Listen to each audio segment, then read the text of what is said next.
Você vai ouvir agora o podcast do Super Review Time, a sua hora de rever o que não viu. Acesse superreviewtime.blogspot.com. O SRT apresenta Capan Comenta.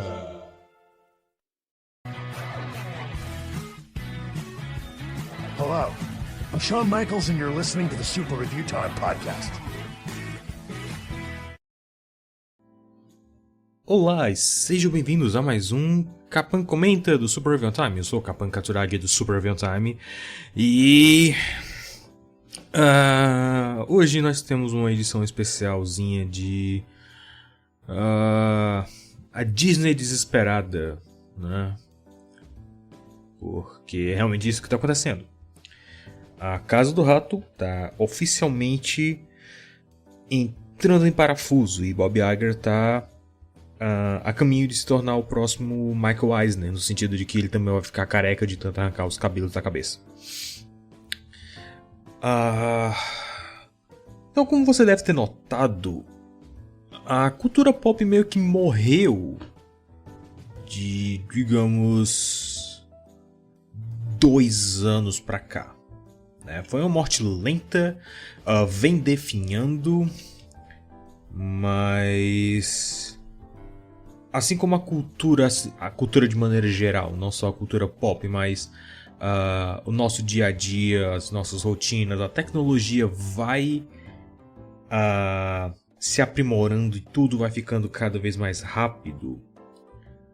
A cultura também, né, vai se tornando cada vez mais rápida e o que há pouco tempo atrás era um imenso marco cultural, como por exemplo Vingadores Fim de Jogo, eu não lembro o nome Ultimato. Era Ultimato, né? Endgame, Ultimato, enfim. Vingadores Endgame foi um marco cultural e acabou. Virou pó, né? A marca Marvel já não vale mais o que valia antes. Eles começaram...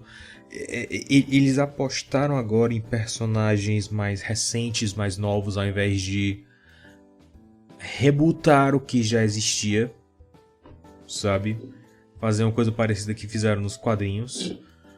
O que seria muito estúpido, porque eles ainda estão ganhando dinheiro em cima do que o MCU original fez.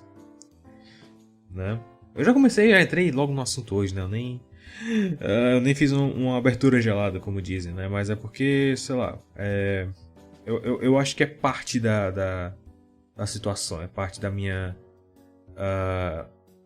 emoção com a situação de maneira geral, que é muito interessante porque eu já queria falar sobre isso há um tempo, e aí hoje eu vi um vídeo do Clownfish TV sobre a apatia da cultura pop, que vai entrar no assunto de hoje.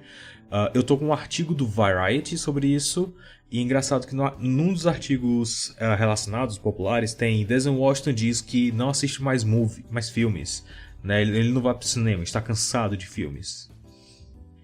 Está relacionado a isso. Ninguém mais tem saco, tem paciência para ver filmes, para consumir conteúdo de maneira geral. Existe um segmento pequeno da população, e esse é o problema, isso eu acho que é parte do problema, pelo menos, da forma como tem aparecido para mim. Uma parte da população não tem mais saco nem paciência para consumir mídias, para apreciar uma obra de arte, né? E seja ela, sei lá, um filme cabeça francês, um filme dramático ou Minions, sabe?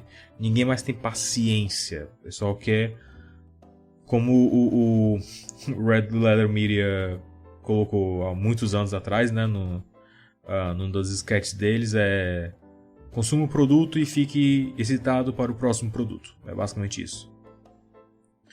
Eles só querem resultado, eles só querem ter aquela dosezinha de endorfina. Endorfina? O hormôniozinho da alegria no cérebro. Eles só querem ter aquilo. Dopamina. Eles só querem ter aquela dosezinha de dopamina no cérebro e dane-se o resto. É basicamente isso. E aí nisso, essas grandes corporações, as grandes empresas como a Disney, a Warner, a Universal, a Paramount, eles podem se aproveitar dessas grandes IPs que eles têm para atingir essa dopamina em pequenas doses, né? Repack, né? Eles fazem um pacote novo para o mesmo produto, só que às vezes o mesmo produto é pior do que o original. E ao contrário, assim, se você come um Big Mac hoje não é o mesmo que era há 20 anos atrás, não tem como você voltar atrás. No caso de produto de mídia, você tem como voltar atrás, perfeitamente. E vamos falar sobre isso também hoje, mais lá na frente. Mas a cultura pop está morrendo, né? Pode não parecer, porque você ainda vai no shopping e você tem a loja da Piticas entupida de personagens, né? E tem pessoas comprando esses produtos. Você vai... Eu ia dizer que você vai para uma banca de jornal, mas banca de jornal não existe. Você vai para uma livraria, continua tendo toneladas de livros e quadrinhos de personagens, de franquias, maiores e menores, né? Mas o problema é que tudo se tornou tão vápido, se tornou tão simplório, tudo se tornou tão desnecessário. Eu acho que desnecessário não é a palavra. Eu acho que a palavra seria... tudo se tornou tão... Eu não queria usar descartável, porque é uma palavra meio clichê, mas vá lá. Tudo se tornou muito descartável, né? Parte disso se deve também ao fato de que as pessoas meio que têm dificuldade de se comunicar socialmente hoje, né? E todo mundo hoje é chato. Todo mundo hoje... inventaram aquela besteira de que toda arte é política. Aí agora o fato de você dizer que não gostou do remake da Pequena Sereia é um ato político. E por causa disso você é um nazista. As pessoas não têm mais vontade de emitir opiniões, porque elas têm... de certo modo elas têm receio... Os mais jovens, provavelmente. Os mais jovens... talvez eles tenham medo ou receio de dizer as suas próprias opiniões sobre alguma coisa. Ou... esse segundo vale para jovens e para mais velhos também. Sobretudo os mais velhos. Eles estão cansados de debater e discutir. Sabe? Cansados, exaustos. Eu tenho notado isso em redes sociais. Eu observo muito rede social. E eu tenho notado que muito do que tem acontecido são pessoas menos opinativas. E quando eu digo menos opinativas é tipo dando menos opinião de maneira geral. E porque quando dão, é uma enxurrada de gente xingando, gente dizendo como você é imbecil, como você é burro, como você merece... como você e a sua família merecem que o trator passe por cima, daí pra baixo. Isso tudo para dar um vislumbre geral, uma pincelada geral de como estamos em estado como cultura. Isso é um lado. Existem pessoas que ainda consomem mídia, consomem filmes, livros e quadrinhos e etc. Mas consomem calados no canto deles. E geralmente querem aquela dopamina rápida. E tem... Uau! Meu ouvido tá zunindo do nada. Nossa, tipo... Deu uma louca na pressão atmosférica agora que eu fiquei... preocupado agora. O que será que foi isso? Nossa, foi... Ok, tá voltando normal.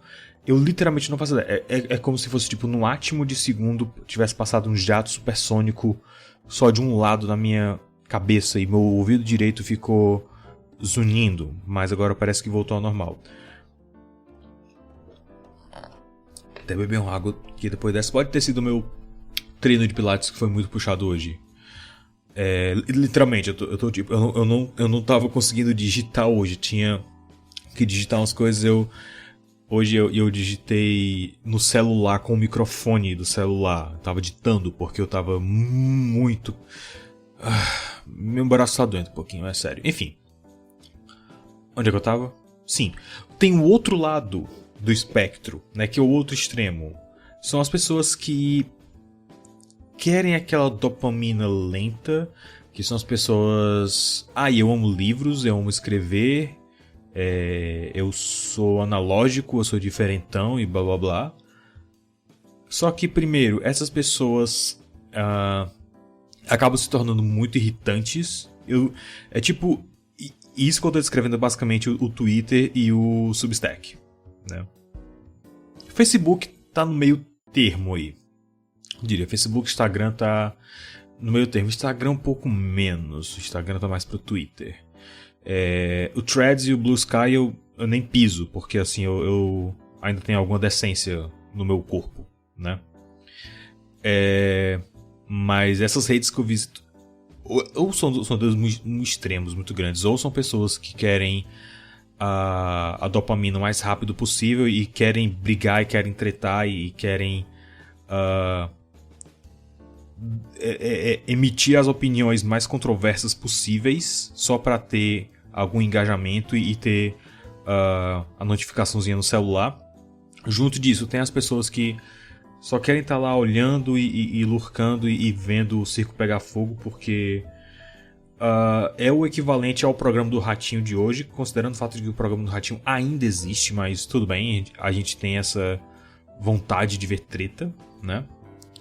E o outro lado é o Substack, que não é nada contra a plataforma, até porque eu estou usando a plataforma para upar os vídeos e podcasts e artigos, etc. Você provavelmente está ouvindo isso no Substack, né, no Postblogum, a revista eletrônica do Super Review Time. Eu pronunciei errado a eletrônica, tive só uma chance e fracassei, muito bem.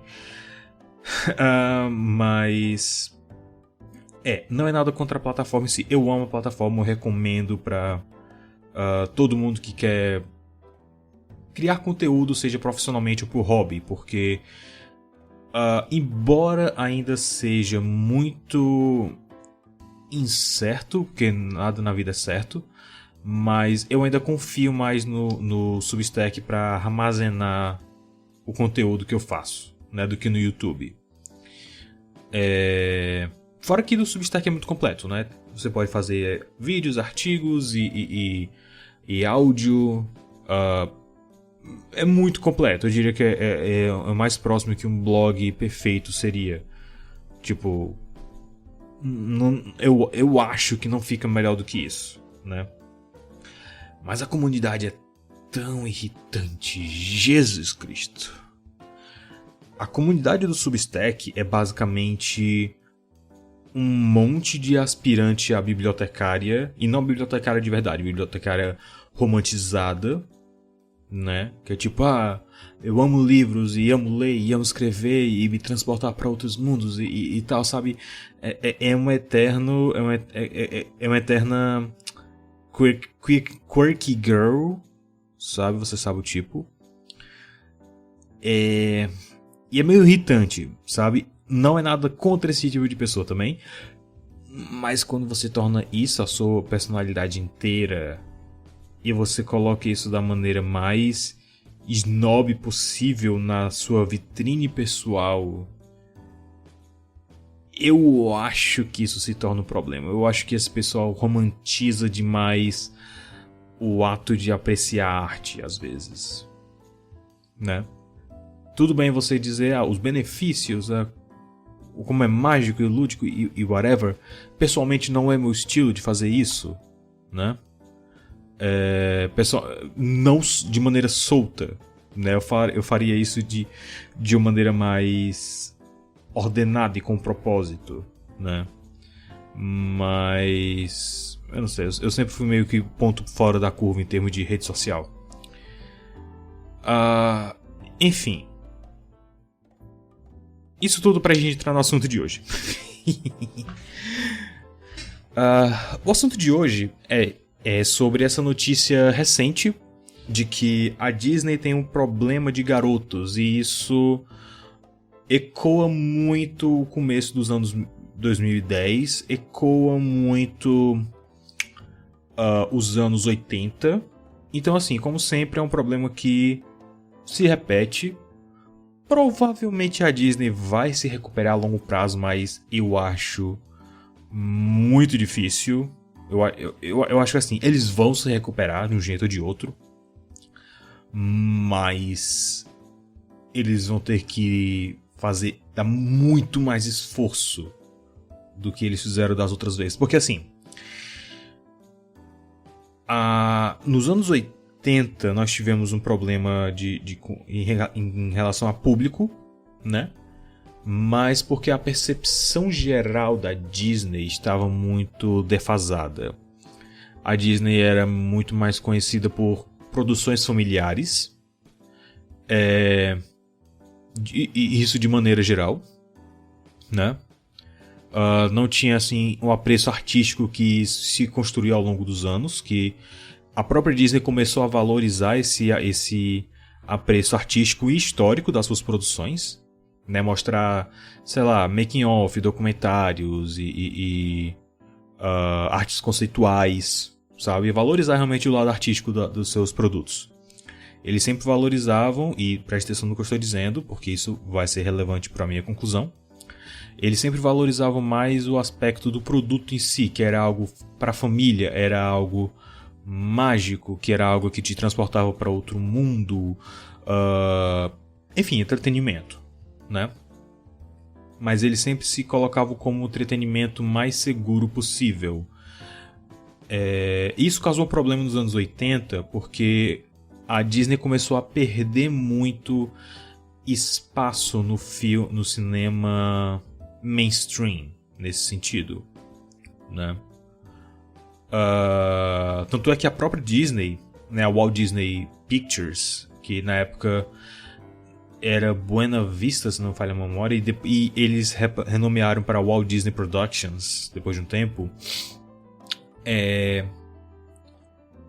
Eles começaram a fazer filmes mais edgy. Isso você vê na minha retrospectiva de Walt, que eu tô trabalhando para retomar, mas assim, cada linha que eu escrevo sobre o vira-lata, o super vira-lata, sei lá qual é o nome dele, eu sinto que uma coisa dentro de mim morre.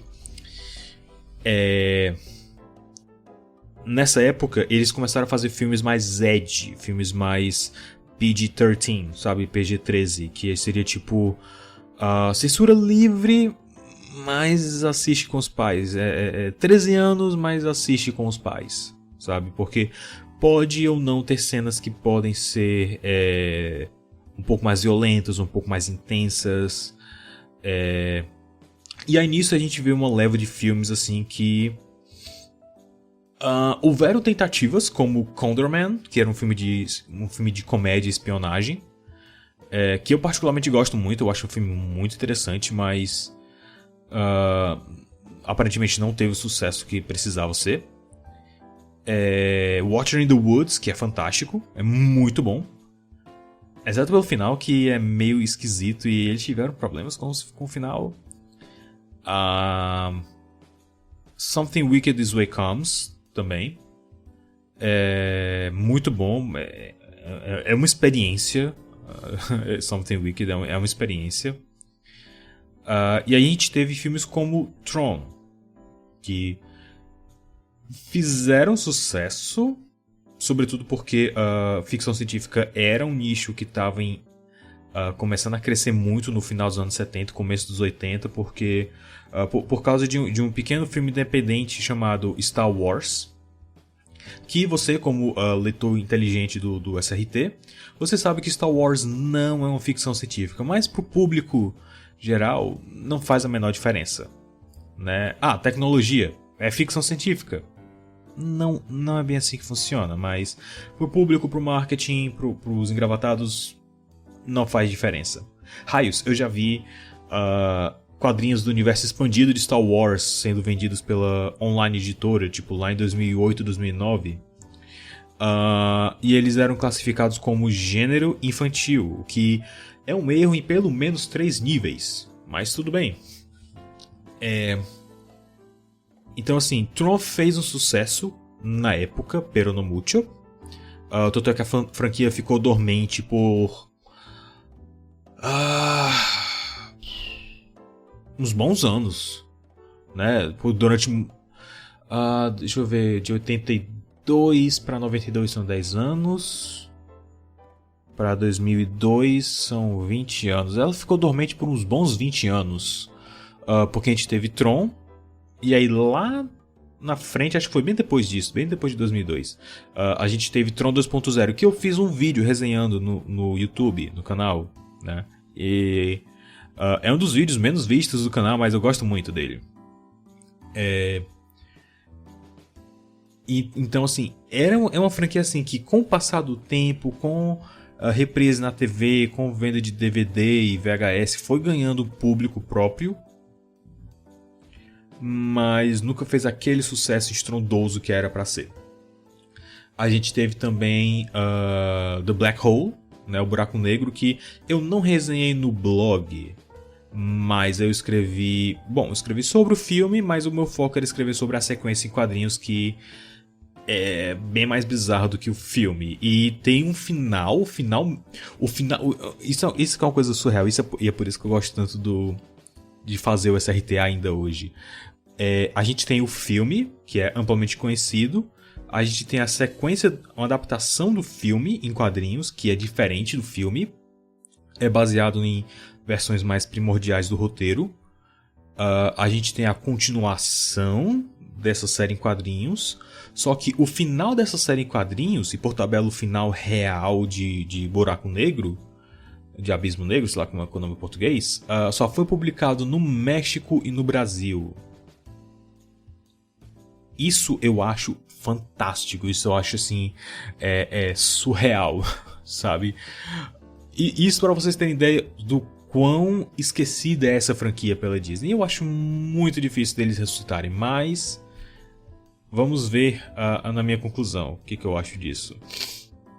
Então assim, nesse momento a Disney conseguiu ainda pegar um pouco de momentum relacionado a filmes que atraíssem o público mais jovem, né, o público mais da época. E para não dizer que é besteira, eu lembro claramente do meu professor de jogos digitais, o Bruno Saraiva. Um abraço, Bruno Saraiva, se você estiver ouvindo. Eu sei que você não está, porque você tem mais o que fazer da vida. Mas o meu professor, eu cito ele porque é um querido, né? Eu gosto dele. E eu sei que ele não disse isso por mal.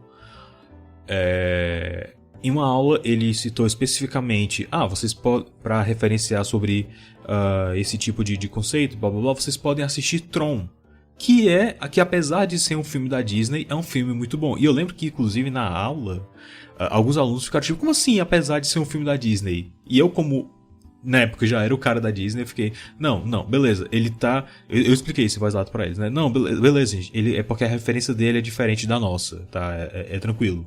A referência dele é mais coisa da época dele, é mais musical, é mais Mary Poppins, é mais, sei lá, Pollyanna. Então, realmente, pra Disney fazer um filme como Tron, como Something Wicked, como Black Hole, era difícil, era estranho, era esquisito. Tanto é que anos depois eles criaram a Touchstone, que era justamente para fazer esse tipo de filme. E monetariamente, financeiramente fazia mais sentido, porque agora eles podiam dar mais liberdade criativa para os cineastas e abria um leque inteiro de produtos que eles poderiam lançar. E produtos, entenda, filmes e alguns tie-ins, porque teve o filme Missão para Marte, que era baseado em uma atração da Disneyland, e foi dirigido pelo Brian De Palma. Que coisa surreal. Eu também escrevi sobre ele no blog. É o que eu tô sempre dizendo pra vocês aqui, em formato de áudio e vídeo. Eu tenho quase 10 anos de produção de artigos no blog, eu tenho certeza que tem alguma coisa lá que vai ser interessante pra vocês. Então, a gente teve essa dificuldade nos anos 80 com o público mais jovem, né? Mas de certa maneira também o público masculino jovem. Pulamos para os anos 2000, 2010. A gente teve outra dificuldade parecida. A Disney começou a voltar a como marca se aliar muito à ideia dos parques, de princesas, de carros falantes, da Pixar. E eles voltaram a fazer muito marketing para a família, embora eles já tivessem franquias como Piratas do Caribe, mas não era suficiente. Era tipo, Piratas do Caribe entrava no meio dos filmes família, mas ainda era assim, um ponto fora da curva. O que eles tinham realmente assim para o público jovem da época era o Disney Channel, que começou como canal família lá nos anos 80, mas só que lá pelos anos 2000 basicamente se tornou um canal de menina. Essa é a verdade, era a maior parte do público-alvo, eram meninas que assistiam a sitcoms, que tinham as cantoras, né, Selena Gomez, Hannah Montana, Demi Lovato. Por um segundo eu quase falei Demi Lovato, eu não sei porquê. Acho que é a dor de cabeça e o doce beijo da morte me se aproximando. Enfim. Então assim, o Disney Channel era tão visto como canal de menina que eles fizeram um canal irmão, literalmente, que era um canal para meninos, era o Disney XD. Assim, o Disney Channel passava coisa para menino, eles tinham séries originais para meninos, eles tinham Phineas e Ferb, que não tem uma demografia específica, mas era claramente mais voltado para meninos. Eles tinham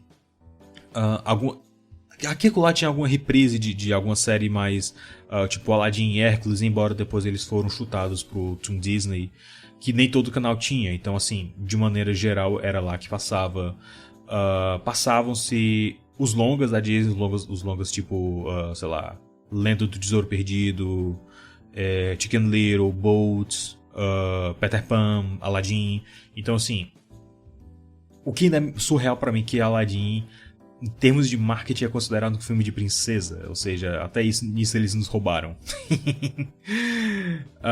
Enfim. Mas sim, aí tinha esse Disney XD, que era o canal pra meninos. Que a gente tinha Zeke Luther, que era uma sitcom sobre skatistas. A gente tinha Crash and Burn, Steen, que é uma série que basicamente foi feita por alguém que parou nos anos 2000 e acha que gross out humor é engraçado. Embora eles não exagerassem tanto, mas assim, era meio que uma sátira da cultura de gross out humor, quando eu paro pra pensar. Eu tenho que fazer uma resenha dessa série ainda, eu tô no caminho. E tinha outras séries também que eram mais nesse nicho de meninos, sabe, que eram coisas mais radicais. A gente tinha, sei lá, porque começou com Jetix, né?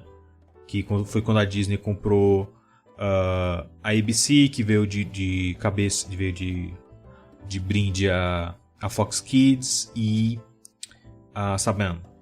Eu tô dando um histórico geral assim, porque de vez em quando aparecem uns novatos, né, ouvindo essas coisas. Aparece lá um galera mais jovem, uma molecada mais jovem, que não tem noção de história, então eu me sinto na obrigação de explicar um pouco do que aconteceu, certo? Então você que já sabe, dá uma segurada e confia que eu tô indo pra algum lugar com isso tudo.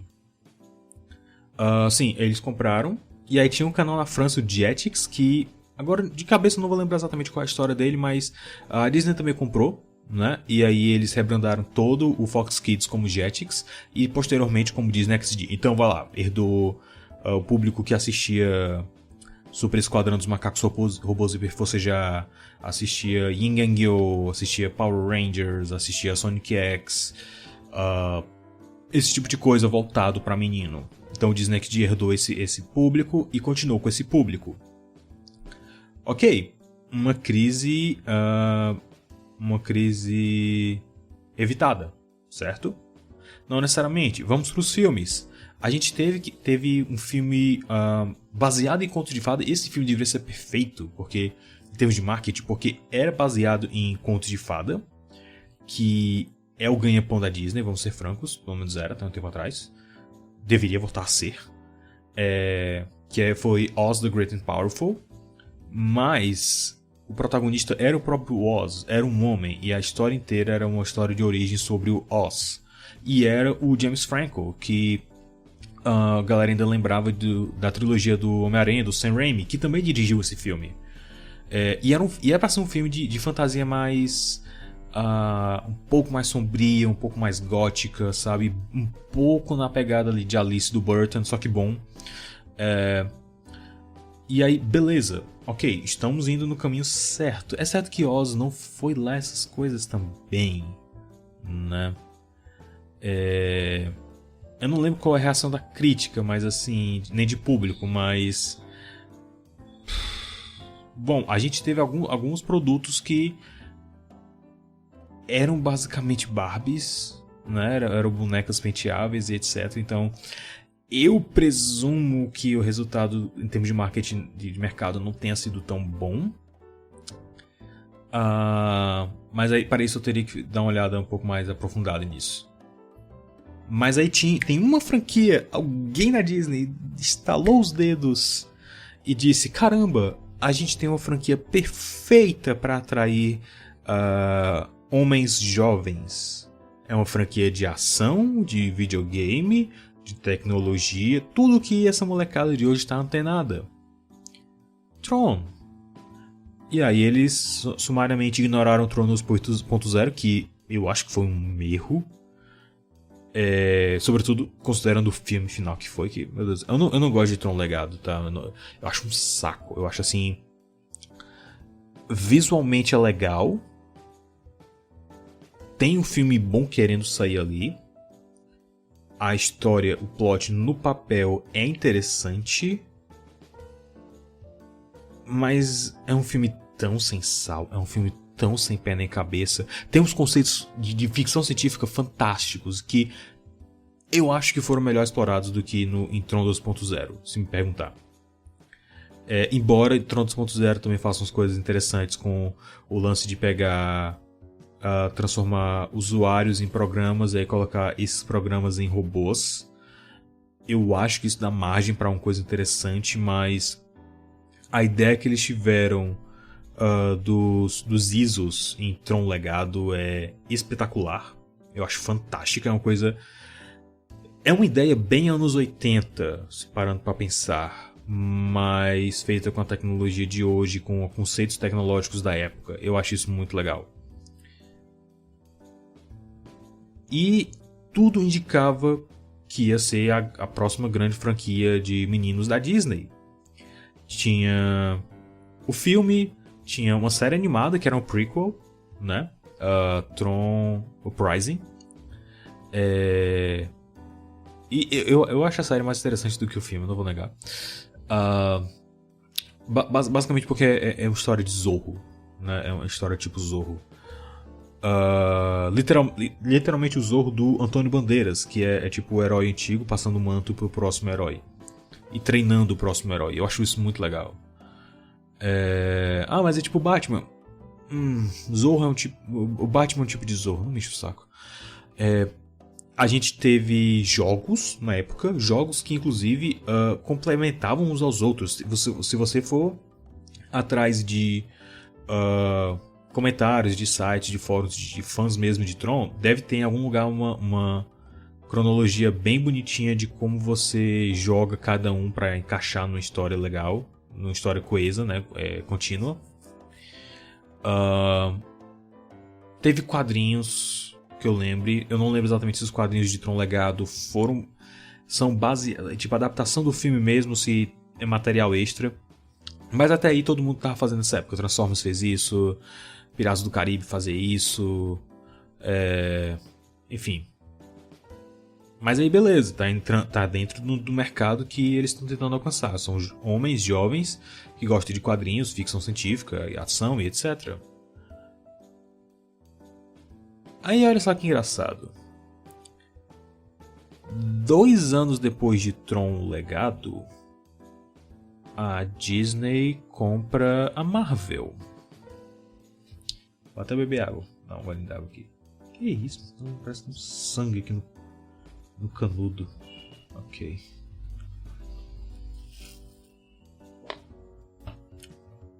A Disney compra a Marvel.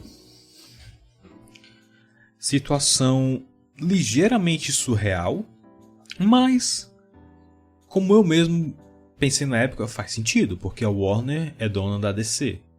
Nada mais natural que a sua rival maior se juntem, né? A DC Marvel, Disney Warner. Hoje a Warner a Warner, o David Zaslav está competindo com o Bob Iger para ver quem é o pior CEO do ano.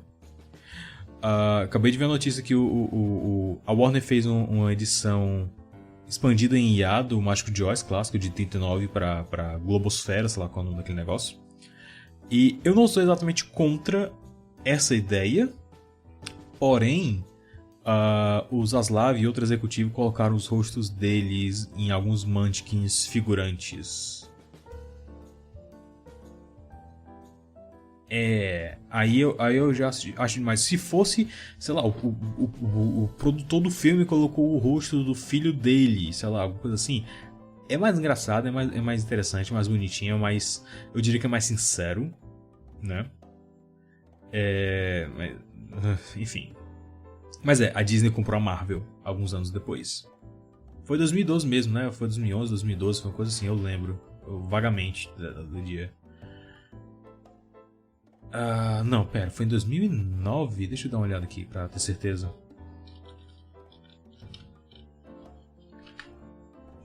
Agora datas me... Foi, 2009. Tron Legacy foi de que ano? Tron Legacy foi 2010. Pois é. Então assim, já foi um negócio meio zoado, porque eles estavam produzindo Tron Legacy. Enquanto eles estavam produzindo Tron Legacy, a Disney comprou a Marvel. Automaticamente já colocou a franquia Tron de volta na sombra, né? O que é engraçado porque na época também... Agora eu tô lembrando, na época eles fizeram uma série de capas alternativas de Vingadores misturando com Tron. Eu lembro vagamente de ter visto isso. E aí, alguns anos depois, como vocês sabem, a Disney compra a Lucasfilm. Star Wars, Indiana Jones. Tecnicamente eles têm direito a todo o catálogo de jogos da LucasArts também. Ou seja, se eles ainda não fizeram uma série baseada em Monkey Island, é porque eles não quiseram. Se a Disney ainda não fez uma série original Disney Plus de Full Throttle, é porque eles não quiseram. Ou Day of the Tentacle. Ou Loom. É porque eles não quiseram. Ou talvez eles tenham feito, mas assim como Legend, a Lenda dos Três Cavalheiros, está presa na Ásia desde 2019 e ninguém sabe por quê, porque essa série está toda dublada em inglês e provavelmente em português também. Enfim. Bom, de novo aqui, se você tem interesse em ver essa série, é piratear. Não tem outra alternativa. A Disney está te forçando, te obrigando a piratear, se você quer assistir essa série. Enfim, esse é o problema que a Disney está enfrentando agora, de novo.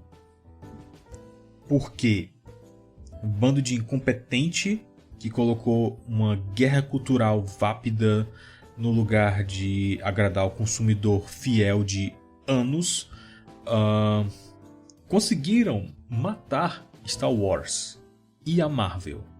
Eles conseguiram efetivamente tirar a boa vontade de boa parte do público de consumir novos produtos baseados em Star Wars e Marvel. O que esse pessoal está fazendo? O que os fãs estão fazendo? Eles estão consumindo coisas antigas. Eu mesmo estou fazendo isso. Tipo, as coisas que eu assisto e que eu jogo tem pelo menos 10 anos. Sabe? É uma vida pacífica. Eu vi esse meme hoje. É uma vida pacífica, tipo... Eu jogo no meu tempo, do meu jeito, do jeito que eu quero. Eu acho que as únicas coisas recentes que eu joguei ultimamente foi coisa online, tipo, sei lá, Marvel Rivals, Fortnite e Disney Speedstorm. Basicamente isso. E nem isso eu consigo jogar por muito tempo, né? Porque é uma fluidez assim, de jogo tão cansativa que mesmo com eles colocando coisas novas o tempo todo se torna repetitivo e é meio bizarro. Então assim, a grande dificuldade deles agora... Bom, a Disney nunca teve problema com os millennials, né? Mas a grande dificuldade deles agora, segundo esse artigo do Variety, é com a geração Z, né?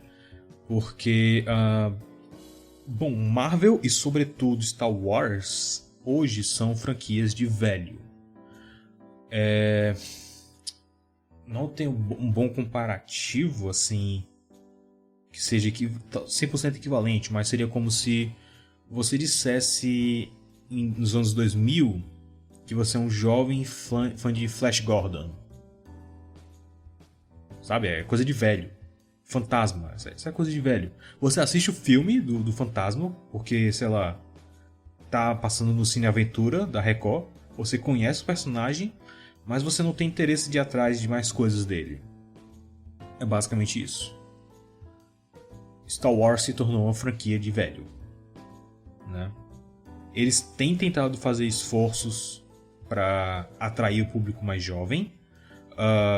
Nominalmente, Young Jedi Adventures, né? Que eu tenho assistido e... Bom, não é ruim, mas também não é bom. Sabe? Mesmo para uma série de pré-escolares, um pouco mais velho de pré-escolares, mesmo assim não é tão bom. Eu tenho que terminar de ver, no entanto, porque pelo que eu entendi, eles parecem que fizeram uma história com arcos, né? Então eu tenho que ver como é que eles fizeram isso. Bom, pelo menos é melhor do que a série da Rocketeira, né? Da tataraneta do Rocketeer.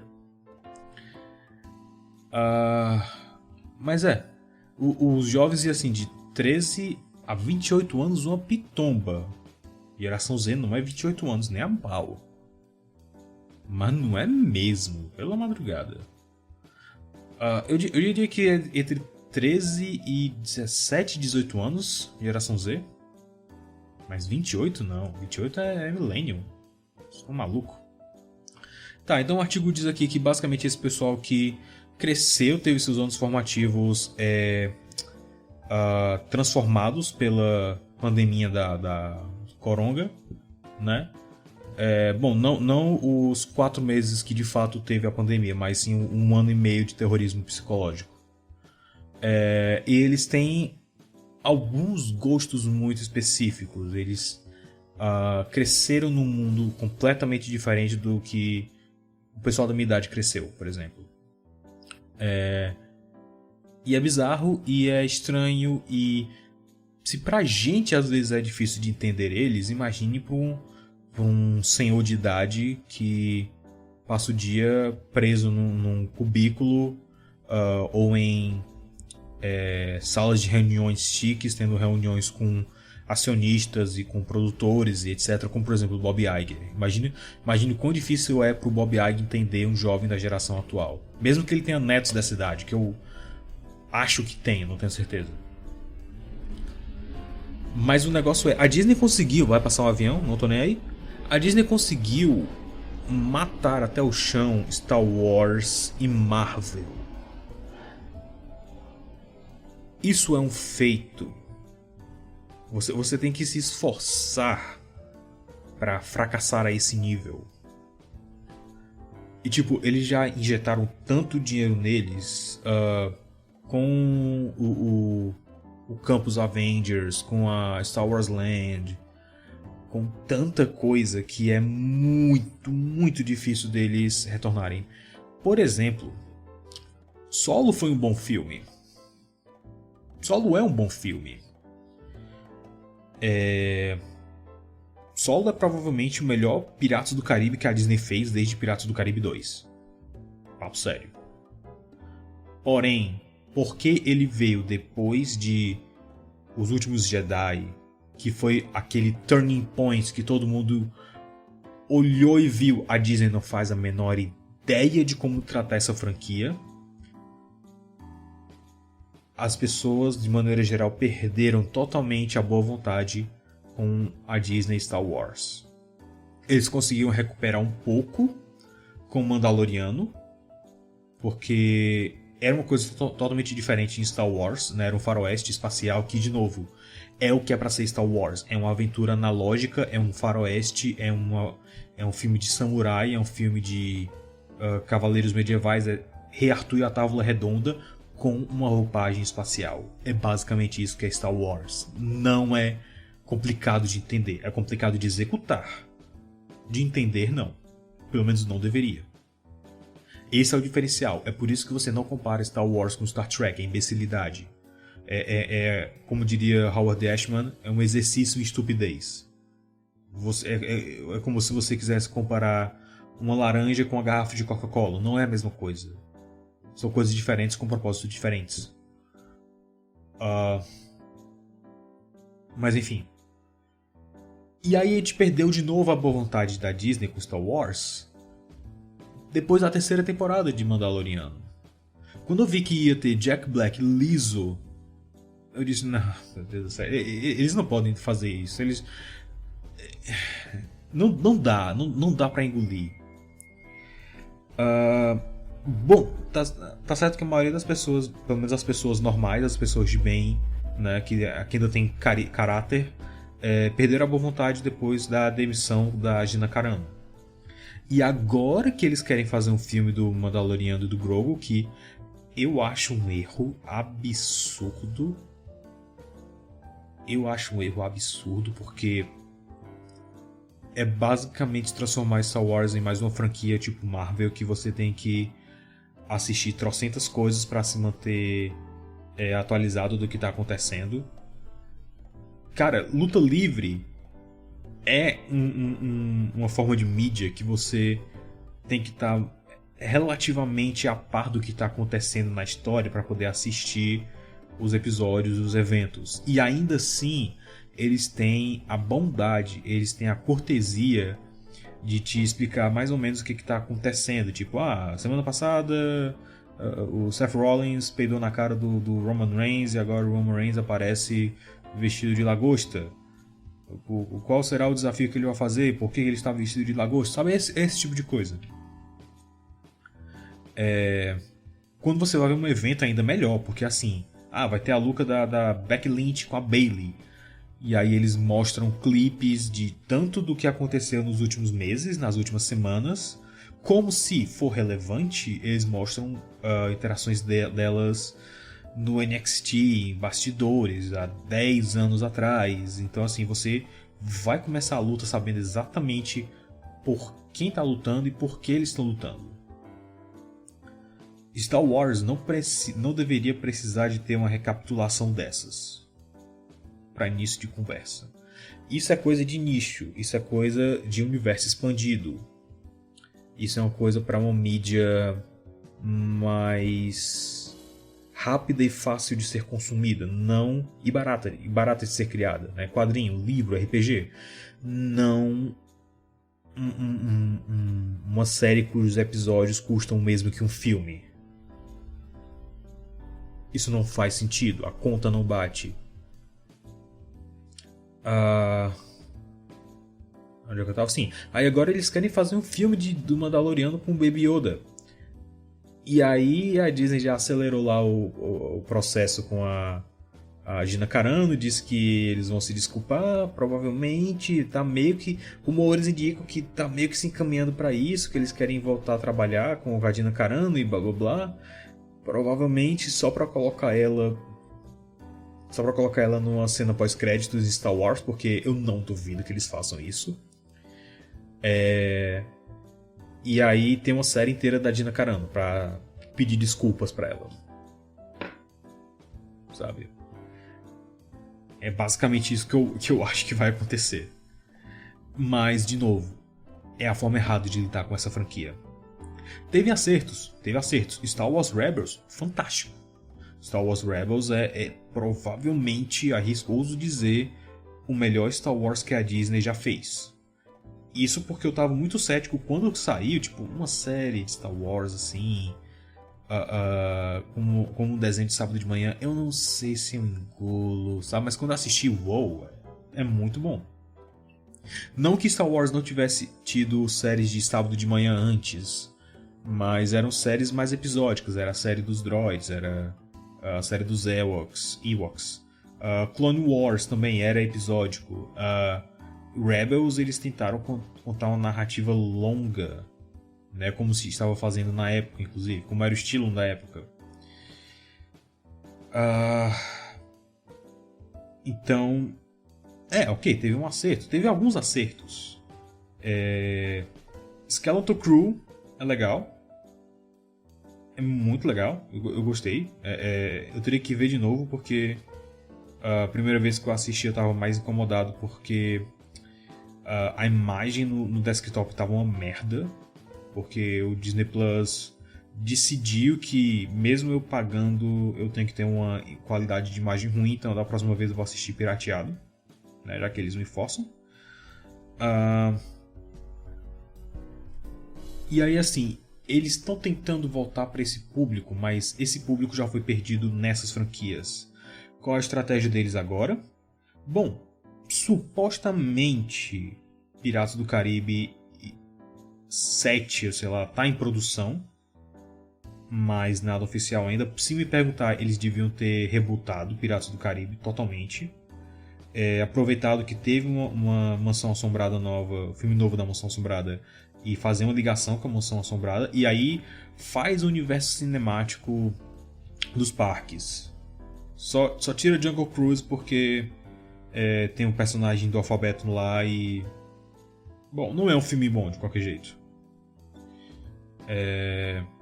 Mas, assim, Piratas do Caribe e Mansão Assombrada têm ligações muito claras. Muito claras. Nas próprias atrações, nas próprias rides. Se você quiser, associa com a Phantom Manor, associa com Big Railroad Thunder, whatever. Dá um pulo. Cara, tem uma storyline inteira no Parque de Tóquio, que é uma sociedade de exploradores e aventureiros, a SEA. Tokyo Disney Sea, SEA, Society of Explorers and Adventurers. Pois é, tem histórias prontas para isso. E, bom, de um tempo pra cá eles têm tentado colocar algumas IPs asiáticas deles no mercado ocidental, como Duff e os Amigos. Eu não acho que seria difícil já ser uma preparação para acostumar o público com essas IPs asiáticas, de algum jeito ou de outro. A série de Kingdom Hearts ainda está em produção, pelo que eu saiba. Não teve nenhum update, mas seria uma dessas franquias voltadas para jovens, que aí daria para atrair Millennials e Geração Z.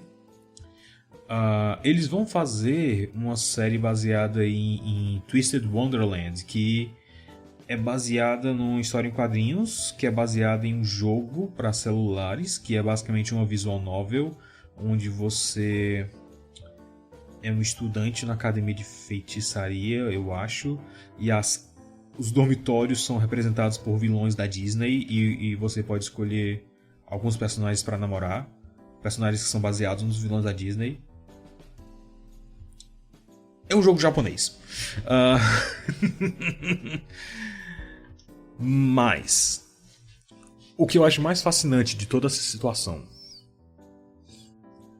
esse é o estado que a Disney tá. Eles estão desesperadamente precisando dessa demografia de jovens, homens, geração Z, millennials um pouco também, porque millennials tá inclusa nos fãs de Marvel e Star Wars originais. Mas, conhecendo a indústria como conheço, assim, de ler livros sobre como a cabeça dos executivos funciona, né? O Disney War, eu tô lendo a biografia do Bob Iger agora. Conhecendo a mente deles e o modus operandi deles, eu arrisco dizer que nós estamos na situação muito curiosa de que toda a esperança deles recai sobre Tron Ares. Uma franquia que historicamente é nichada pra caramba, é muito nichada, e que é tão mal interpretada tanto pelo público como pelas pessoas que trabalharam lá nesse filme original, o Tron de 82. Por exemplo, meu pai ele fez um curso de computação, de programação, quando ele era jovem, certo? Foi quando saiu Tron. E aí eles, vamos passar Tron aqui, não sei o que, filme, tecnologia, ficção científica e tal, blá blá blá. Até hoje meu pai acha que Tron se passa dentro do hardware do computador. Ele não viu o filme de novo. O Jeff Bridges tem uma anedota clássica, tem isso em vídeo com o Pedro Pascal. Eu vou dar um tempo pra vocês grunhirem. Pronto. Eu consegui citar Marvel e Mandaloriano sem citar esse boçal. Então, foi um recorde. Então, tem tipo uma mesa redonda que é o Jeff Bridges, o Pedro Pascal e outros caras lá. E aí o Pedro Pascal falando sobre o papel dele na série do The Last of Us. E aí ele dizendo, não sei o que, pra poder estudar o personagem eu comecei a jogar os jogos e eu realmente entrei nos jogos, eu mergulhei de cabeça nos jogos. Aí o Jeff Bridges, é mesmo? Eu também já entrei no jogo. Aí ele, qual ele? Tron. E aí, tipo, todo mundo começa a rir. E, tipo, é uma anedota, é uma piada engraçada, mas assim, o Flynn não entra em um jogo. Tipo, se você tinha até agora, mesmo você que assistiu os filmes de Tron, se a sua ideia é o cara humano é digitalizado e entra no mundo do jogo, você tá errado. Isso é uma impressão sua. Não sei porquê, talvez pela mídia, talvez pela própria sinopse que dá no verso do DVD, ou seja lá onde for, que pode estar errada também, pode ter essa informação enganosa. Mas o Flynn não entra no mundo do jogo. Nem o Flynn, nem o Sam Flynn, o filho do Flynn. Eu esqueci o nome do Flynn original. Mas eles não estão dentro do jogo. O que acontece é, o Flynn ele é um programador. Depois que ele foi demitido da Encon, ele começou a fazer jogos. E todo o negócio da Encon é baseado em um jogo que o Flynn fez. O Flynn fez um jogo. E a Encon tomou posse desse jogo, né, tirou os créditos dele, demitiu ele, e ele foi fazer os jogos dele. No tempo livre, tem um arcade lá, etc. Agora que eu tô falando isso, eu não tenho certeza se ele continua a fazer jogos. Eu posso estar lembrando também de errado do filme. O que eu sei é que ele tinha um arcade, ele tinha uns jogos lá, e ele era o melhor jogador de Space Paranoids. Porque, enfim, ele fez o jogo. Mas eu não sei, eu tenho quase certeza que deve ter alguma linha de diálogo que eu tô lembrando errada que diz que ele continua fazendo jogos. Eu posso estar enganado. Tô tentando lembrar.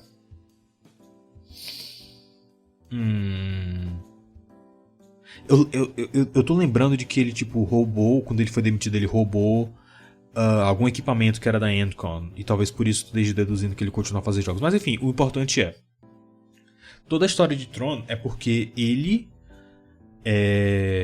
fez o jogo, a empresa tomou a autoria, tirou os créditos dele e construiu a empresa praticamente.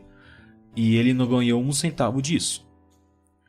E aí os amigos dele que trabalham lá dizem, olha, tem um jeito de você encontrar seu crédito lá no jogo, de recuperar os arquivos e tal, com um programa que eu criei, o Tron.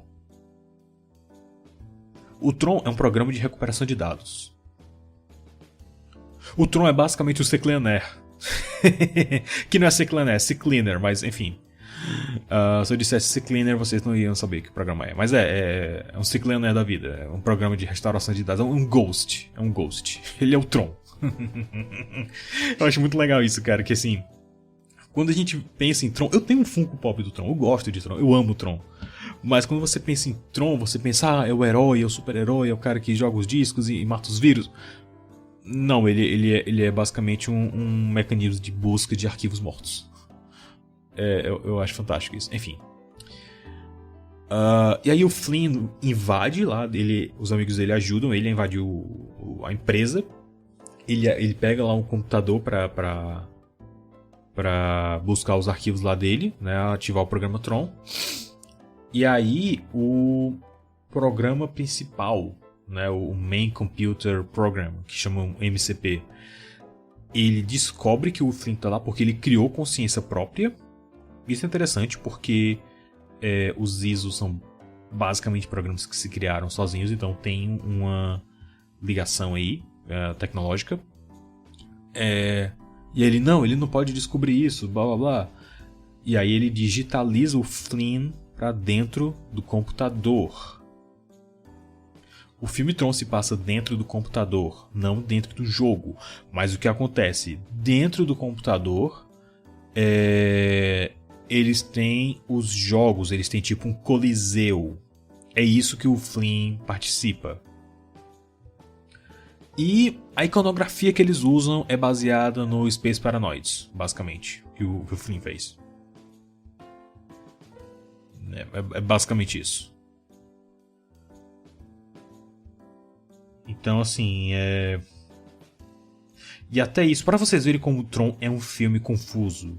Eu gosto do Tron, eu vi algumas vezes já. Eu tive contato com a história do filme de mais de uma maneira diferente. E ainda assim agora estão me perguntando, cara, será que ele criou Space Paranoids depois do jogo? Depois que ele foi sugado pelo computador? Aí pode ser também que, sei lá, 3 horas da manhã eu tô querendo ficar com dor de cabeça. Mas até isso eu posso estar lembrando errado do filme. E eu gosto do filme. Vou assistir várias vezes. Então assim... É uma franquia muito difícil. É uma franquia muito difícil pra você apostar todas as suas fichas em reestruturar a companhia e conseguir um público maior. Eu acho muito difícil. Eu acho que assim, as pessoas vão assistir Tron porque acham interessante, porque sei lá, tem o Nine Inch Nails fazendo a trilha sonora, ou seja lá quem for, não lembro agora. Igual como era o Daft Punk no Tron Legado.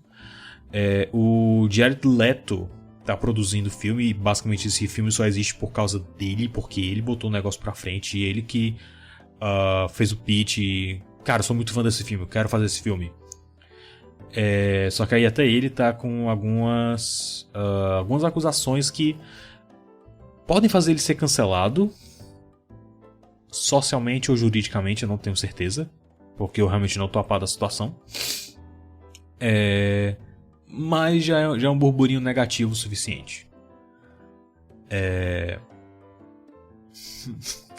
Pensei agora, eles tiraram o Seth Rollins do Capitão América Nova Ordem Mundial. Seria muito engraçado se eles colocassem o Seth Rollins no lugar do Jared Leto, porque os dois são muito parecidos. Eu quando comecei a ver luta livre eu ficava, não, pera, esse é o Jared Leto, só que com cabelo desgrenhado. Tipo, eles são muito parecidos pra mim, enfim. A outra opção pra isso é Fortnite, eu acho. Que a Disney comprou tipo quase metade da Epic Games. Mas pelo que o artigo da Variety informa, eles não têm direito sobre a adaptação de filmes de Fortnite. E eu acho que seria muito complicado realmente, porque a gimmick do Fortnite é você ter várias IPs diferentes juntas. Eu acho que seria um inferninho de tentar fazer de novo. Embora a Disney já tenha feito isso antes com uma cilada para Roger Rabbit. Embora naquele tempo talvez fosse até mais fácil, porque eram só desenhos antigos da época de ouro que fazia sentido dentro da história. Eu não sei como justificar isso com Fortnite sem parecer Ready Player One. Então é isso. Eu só acho muito engraçado toda essa situação da Disney caindo aos pedaços, mas tendo que se basear em uma franquia que tem todos os aspectos de que não deveria ser popular. Tipo, não que os produtos sejam ruins, mas ela simplesmente não tem as características de ser popular. Ela é difícil de digerir, ela é complicada, ela é complexa. Os próprios eventos narrativos dela são confusos. Mas vamos ver no que vai dar. Talvez eles emburreçam o filme pro público, pro afegão médio conseguir digerir o que está acontecendo, né?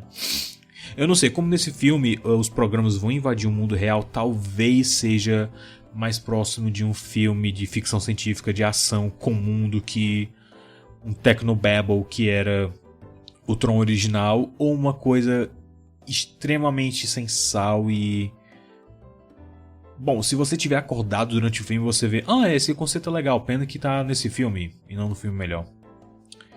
Mas enfim, era isso que eu tinha pra hoje. Perdão se eu me estendi demais contando alguns detalhes, mas como eu disse, algumas pessoas são muito novas e estão chegando agora, e eu me sinto na obrigação de recontar algumas coisas que eu já contei milhares de vezes no blog, em outros vídeos, em outros podcasts. Mas porque sempre tem alguém novato chegando e eu não quero deixar esse pessoal fora do que aconteceu no passado, né? Mas se você tiver interesse, se você tiver mais curiosidade, eu escrevi uma série de artigos sobre a história da Disney, né? Eu já estou pensando em como reformular aquilo para fazer um vídeo, fazer uma coisa mais aprofundada. Mas eu tenho muito orgulho daquela série, gosto muito de revisitar, eu mesmo lendo vez ou outra. Então é isso, eu sou o Kapan Katsuragi do Super Review Time. Como sempre, dá uma olhada no blog, eu tenho mais de 10 anos de produção de conteúdo, de artigos e vídeos e podcast e etc.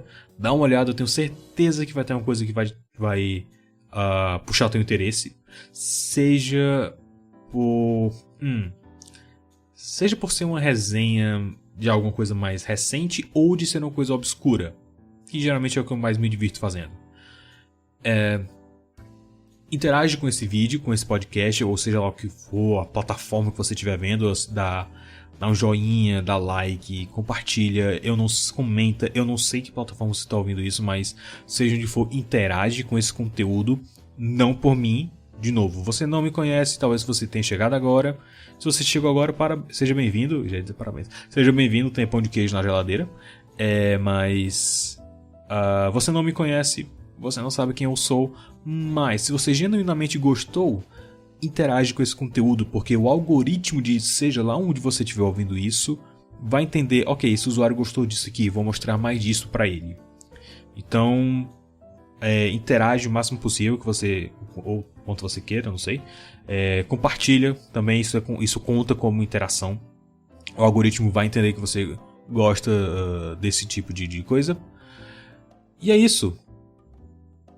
Eu acho que é basicamente isso. Eu sou o Kapan Katsuragi do Super Review Time e até a próxima. Te vejo por aí. Tchau, tchau. Deus te abençoe. Você ouviu o podcast do Super Review Time.